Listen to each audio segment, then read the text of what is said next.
Good morning, my fellow marketing chums. Today we're going to talk about the periodic table of marketing elements. And then I got a special surprise. I'm going to go over the largest marketing event of the year, the Super Bowl. I'm going to share my top 3 picks for that from a marketing standpoint. So stay tuned for that, but let's get started. So, what if today's digital marketing realm has settled into a series of elements similar to the periodic table's initial introduction in 1789? Possibly the biggest challenge I've had in building websites since 1995 has been explaining the cost to customers. Last week, I introduced a new marketing model for small businesses called the 4 C's. And this week, I want to share how to execute the 4 C's and do so with costs that can be better understood and then dramatically reduced. So if you Google what does it cost to build a website, you'll find ranges from $500 to $100,000. I personally worked on $250,000 and $500,000 websites, and while the higher end sites are built to perfection, it's hard for the average person to see the difference in a way that communicates costs or expense in the way that people can look at cars, houses, or clothing, for example. Last summer, I was struggling to explain to a new customer where we had been burning our budget when I searched average digital marketing consultant rate, and I came across a 2019 survey that found that the average rate was $161.51 per hour. Now, the range ranged from $50 to $500 per hour and varied on the years of experience, with 10 plus years as the highest range. That figure struck me like a lightning bolt when I thought about the work our interns are putting out at $15 an hour. But more importantly, it felt like a plumb line for thinking about marketing costs. Now, when somebody spends decades at something, they often reach masterclass status. My video partner, Andrew Jones, is a master at what he does. He's created videos for Netflix, Sears, and then left the agency he was working for to start his own business to create videos for small businesses and organizations. If you go to Andrew for a video, you will get something the average person can't tell the difference from a high-end agency commercial. But because Andrew does most everything himself, hiring extra camera operators and editors when needed, he is what I would consider the most efficient master. Andrew's rates are close to the average of what the survey shown, but they clearly could be higher with his experience. But the important thing is that coordinating Andrew and then a master writer and then a master web developer, etc., it gets hard gathering up all these 147 hourly masters. So that's why people turn to an agency. Today, the average person can build a pretty good website, including commerce, using a platform like Squarespace. They can also hire Andrew for great photography and video. But what about a logo? What if you need to integrate with Salesforce.com? What if you want to set up an e-commerce platform but want to be able to give certain distributors 10% off? How do you improve your search engine optimization? When you work with an agency, not only can they deliver anything and everything you need, an agency is optimized around the whole coordination requirements. There's a lot of people who can design logos, but you'd be surprised at how few of them know how to design logos and branding that translates cleanly into the entire digital landscape. The tiny fave icon in your browser tab, the small social thumbnail, the mobile version, the video watermark. There's a lot of branding choices that you need to be clear on when designing a logo. Now, agencies can deliver the full marketing package. There's just one problem. The average price is $15,000 to $20,000, which exceeds what many small businesses can afford. But how an agency functions by the way of its people is a great starting point in understanding how to assemble the entire marketing package at a fraction of the cost. So let's take a look at the roles at an agency. So looking back over the past 25 years of working with agencies and building sites, there has evolved a rather consistent set of people and roles. Most agencies I've worked with carry a strategist, a designer, a writer, and a project manager, and then have a complement of go-to freelancers. Regardless of whether a role is on staff or freelanced, marketing, especially in digital, has settled into devoted expertise with some sharing of roles. Andrew, for example, does both video and photography, but my experience has been that's pretty rare. But overall, what you require typically with an agency effort is about 8 to 11 experts.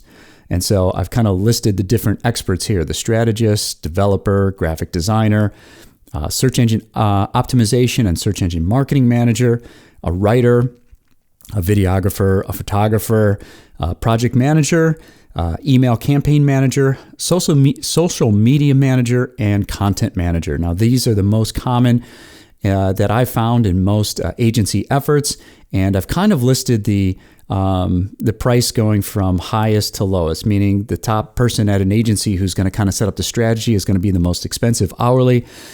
Developers are going to be pretty expensive, coders and whatnot. I did do a little bit research and found some numbers. Graphic designer will charge on average between $65 and $185 an hour, and so on and so forth. The thing that drives me crazy here is that I'm struggling with is this $25 to $70 for a writer. I feel like a writer is one of the most important roles within a marketing effort, and it's just, I don't know, it's hard to handle that the average wage for writers is so low. But taking, say, 10 experts at an average of $150 per hour, that works out to be $1,500 per hour.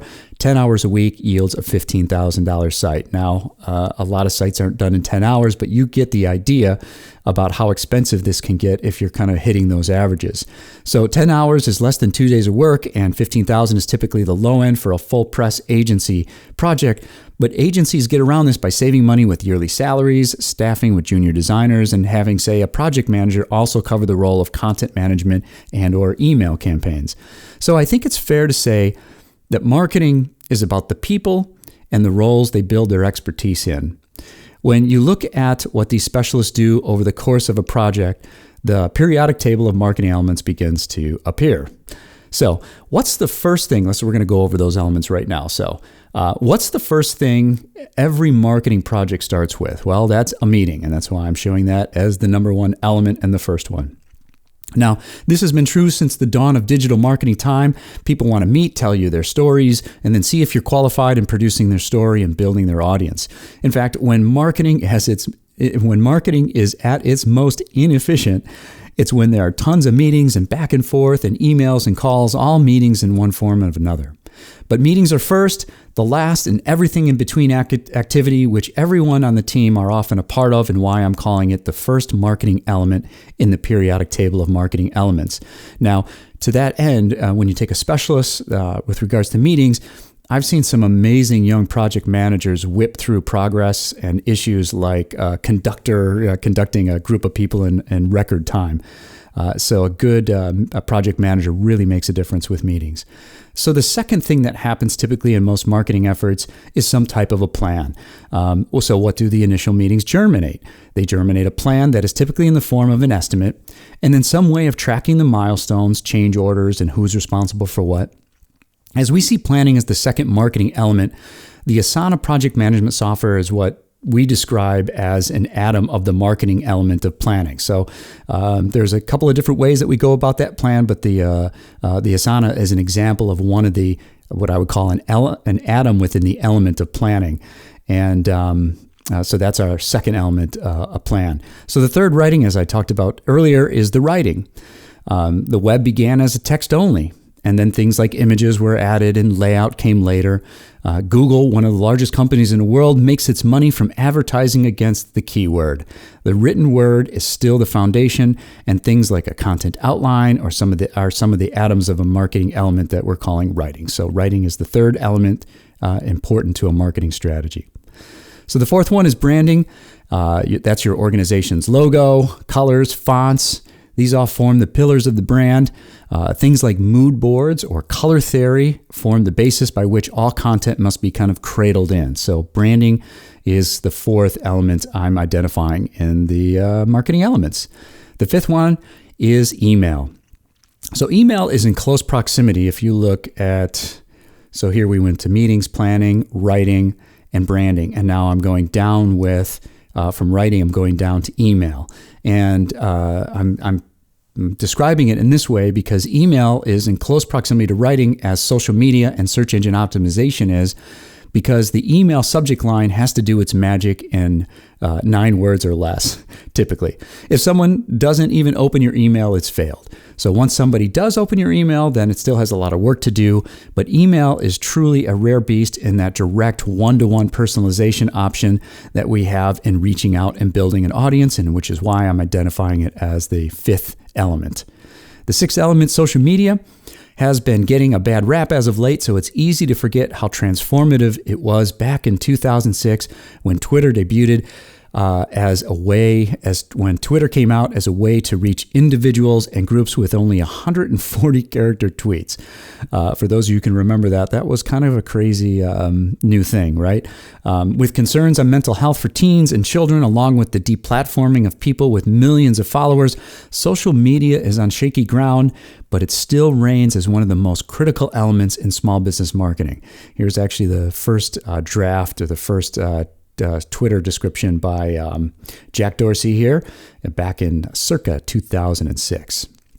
So the next element I'm going to is the search engine.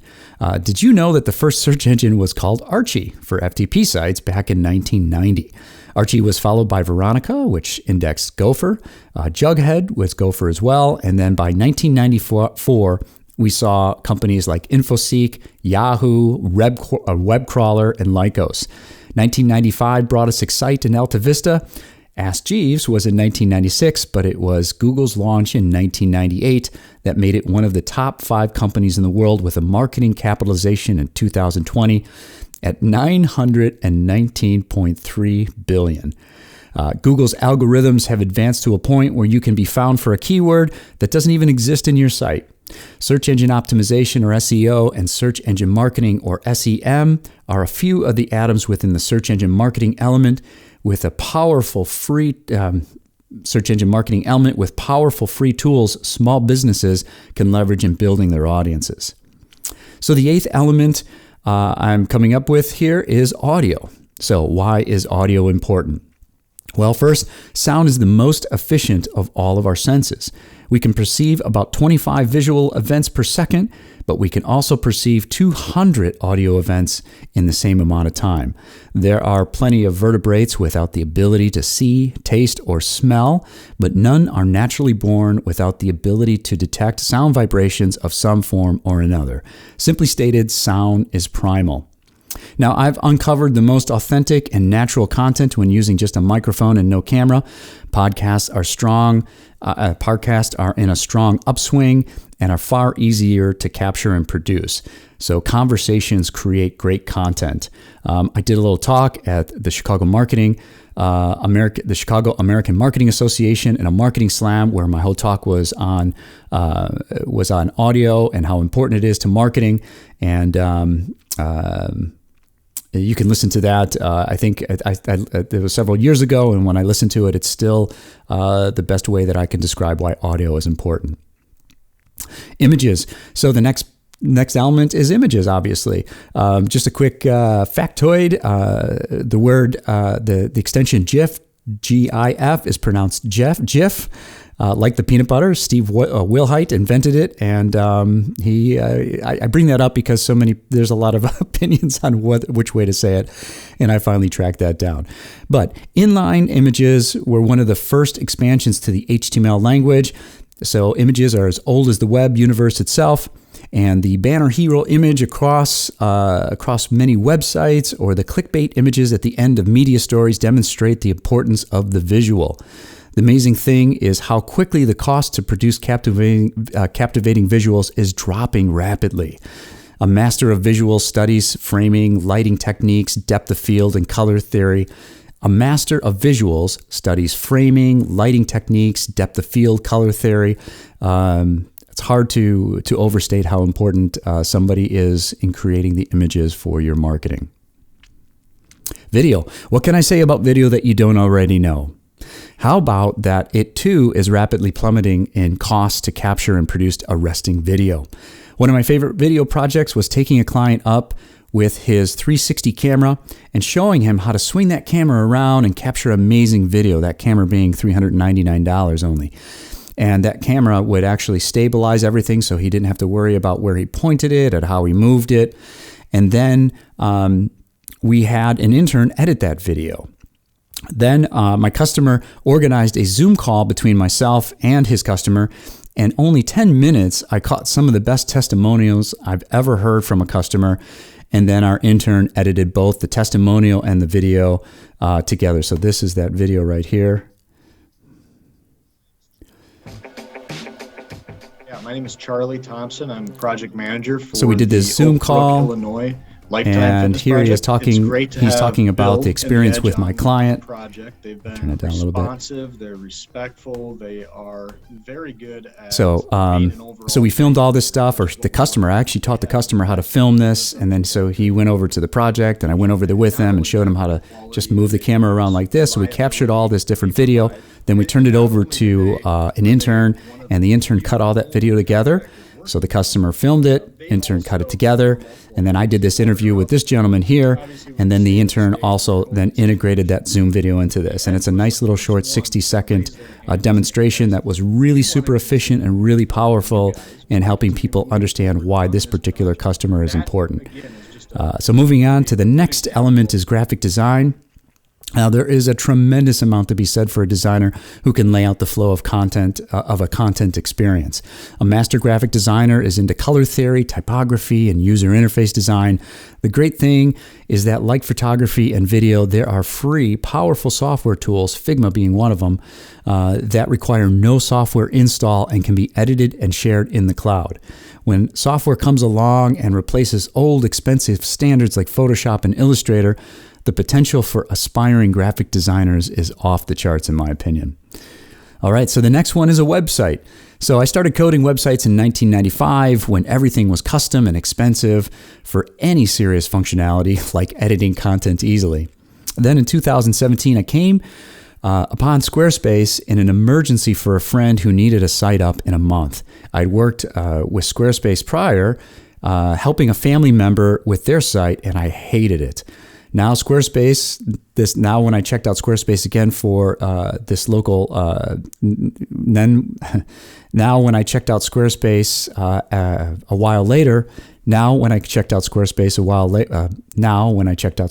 a while later, it was better, way better. The condition of building the site in 4 weeks was that there would be no reviews or revisions. We would build the site and deliver it complete. Because Squarespace was so easy to change, my local small business customer agreed to get the site in one shot and then just change whatever he needed to himself. And it was a complete success. Since then, I've almost completely shifted away from all the other platforms I've worked on, which includes Drupal and WordPress, to Squarespace because not only can most any customer understand how to manage most of their site themselves, but marketing interns can do the same. So most importantly, your website must be easy to change. So the final marketing element that I want to cover today is e-commerce. E-commerce saved a lot of businesses last year, and it's likely will only increase in importance. The mantra of any digital interaction, and then of course e-commerce, is to keep it simple. Make it easy for your customer. E-commerce costs are plummeting. The mulch site that I'm describing here, this mulch site, so one of my customers, this mulch site, did an insane amount of commerce last year with just a $15 per month e-commerce system called Equid. I was able to set up my Squarespace site, for example, to accept credit cards in about 10 minutes. I created a product for $1 and was able to purchase it instantly. It seems impossible to describe how difficult e-commerce was just 10 years ago. The biggest challenge now is understanding how someone leads to a purchase or doesn't purchase, and then to design the experience with as little friction as possible. And that's what I would say an e-commerce expert can help with. So in conclusion, this is the first time I would say in 25 years that I've started to see how all these components fit together. Sure, these things have been obvious as independent things within marketing, but when I discovered an average marketing freelancer rate and how a group of specialists come together under an agency umbrella, I could see how the elements connected by way of a person's mastery of an element. So I think it's really about the people and not about marketing itself. And this is why I see our future marketers, the digital marketing interns at $15 per hour, as the key to discovering how to reduce costs and become more efficient. Some of the most important inventions have been the clock, the printing press, the steam engine. Machines, one sort or another, have consistently represented big jumps in productivity, and I believe the marketing elements represent the cogs of a new machine whereby process, consistency, and the structure of these elements will be the next great leap in audience and relationship building, and accessible to as many as possible. All right, for this week's tip, I came across listening to a podcast, This Old Marketing, and I came across this segment within there where there was a new study done where business is now the most trusted of all the institutions ahead of nonprofits, government, and media. And I found that really interesting because one of the things that's been really striking me is how I believed over the past year and a half or so that there's a lot of questions of trust in the information that people are getting. So it was really amazing to kind of catch this segment that they had talked about how business is now the most trusted, and you should definitely listen to that. It references a report by a company who have been doing these trust reports for 22 years. And I think it's really exemplary of where we stand as businesses in marketing and what we can do. And so the tip I want to provide to you today is that I'd like to suggest that you try to provide content to your audience which they feel they can trust. How do you do that, right? Well, this is why I've committed to heavily sourcing these articles. I surmised at the end of last year that the information we're getting from our social channels is under suspect at some level or another by pretty much everybody. And so I committed myself to good writing ethics of backing up any assertions I'm making with as much sourcing as I can. These articles are also directed towards my interns. I'm sharing everything I know, but I'm now more conscious than ever in passing along powerful but responsible ethical marketing into their habits. So I try to source and be as specific as possible, and then discovered something quite amazing. It's try to source and be specific as possible. So that's the tip I want to give you today, is to try to source your information and draw information from other respected sources in any kind of content that you're writing. And I think that will build trust that we're already ahead of all the other institutions that we're dealing with. So I suggest considering that. So